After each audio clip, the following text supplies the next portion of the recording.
جیسا کہ آپ سب لوگ جانتے ہیں کہ شوگر کے بارے میں کہا جاتا ہے کہ شوگر بہت سی بیماریوں کی ماں ہے، تو بالکل ٹھیک کہا جاتا ہے۔ میرا نام ہے ڈاکٹر آمنہ اور آج ہم بات کریں گے کہ شوگر کیا ہوتی ہے اور شوگر کس طرح سے ماں اور بچے پر اثر انداز ہو سکتی ہے اور کس طرح سے ہم ان اثرات سے بچ سکتے ہیں۔ تو سب سے پہلے تو شوگر جو ہے ایک ایسا مرض ہے جس کے اندر ہمارے بلڈ کے اندر جو ہے گلوکوز کا لیول جو ہے وہ انکنٹرول ہو جاتا ہے۔ اور وہ کیوں ہوتا ہے؟ وہ اس لیے ہوتا ہے کہ ہماری باڈی کے اندر جو ہے وہ انسولین ایک ہارمون ہے خاص قسم کا، جس سے بلڈ گلوکوز کے لیول کو جو ہے وہ کنٹرول کرنا ہوتا ہے۔ اس کا کام جو ہے وہ ڈسٹرب ہو جاتا ہے، جیسے ہی اس کا کام ڈسٹرب ہو جاتا ہے تو بلڈ گلوکوز اوپر نیچے ہونے لگ پڑتا ہے۔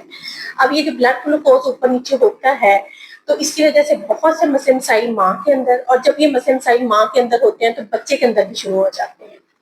اگر ہم ماں کی بات کریں تو ماں کے اندر جیسے ہی بلڈ کے اندر گلوکوز کا لیول انکنٹرول ہوتا ہے، تو کیونکہ یہی بلڈ کی سپلائی جو ہے ہر جسم کے حصے کو ہوتی ہے، تو ہر جسم کا حصہ جو ہے اس انکنٹرول گلوکوز کے لیول سے متاثر ہوتا ہے۔ مطلب آپ سوچیں کہ ماں کے اندر بہت زیادہ انفیکشن ہوتا ہے، کبھی مثانے کا انفیکشن، کبھی وجائنا کا انفیکشن، اور کبھی جو ہے دل کا مسئلہ ہو جاتا ہے، کبھی شوگر کے اوپر شوگر کا جو ہے وہ گردوں کے اوپر افیکٹ آ جاتا ہے۔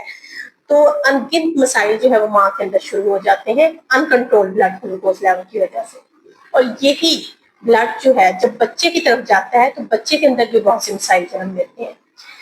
جیسے ہی بچہ بننا شروع ہو جاتا ہے تو سب سے پہلے رسک ہوتا ہے کہ جب بھی انکنٹرول گلوکوز لیول ہوتے ہیں تو بچے کی مسکیریج کا رسک بہت بڑھ جاتا ہے۔ اور دوسری بات یہ، جیسے ہی بچے کے اعضاء بننے لگتے ہیں، دل گردے بچے کے بننا شروع ہو جاتے ہیں، تو یہ انکنٹرول شوگر لیول جو ہے وہ اس کے اوپر بھی اثر کرتے ہیں۔ بچے کے دل کے اندر مسئلہ ہو سکتا ہے، گردوں کے اندر مسئلہ ہو جاتا ہے، بچے کی بناوٹ کے اندر مسئلہ ہو جاتا ہے۔ اور جب جو بچہ جو ہے پیدا ہونا ہوتا ہے، بچے کا سائز بہت بڑھ جاتا ہے، کیونکہ انسولین ایک ایسا ہارمون ہے جو بچے کو بہت زیادہ موٹا تو کر دیتا ہے، جو دکھنے میں تو بہت صحت مند ہوتا ہے، لیکن انفیکٹ اصل حقیقت میں وہ صحت مند نہیں ہوتا۔ اس کی امیونٹی بہت کم ہوتی ہے، اس کے اندر انفیکشن کا رسک بچے کے اندر بہت زیادہ ہوتا ہے، اور اس بچے کو بعد میں شوگر ہونے کا خطرہ جو ہے وہ بہت بڑھ جاتا ہے۔ اگر ہم لوگ یہ کہیں کہ جو شوگر ہے وہ بچے کے پیدا ہونے سے لے کر بچے کی ساری زندگی ساتھ چلے گی، تو یہ بات غلط نہیں ہوگی۔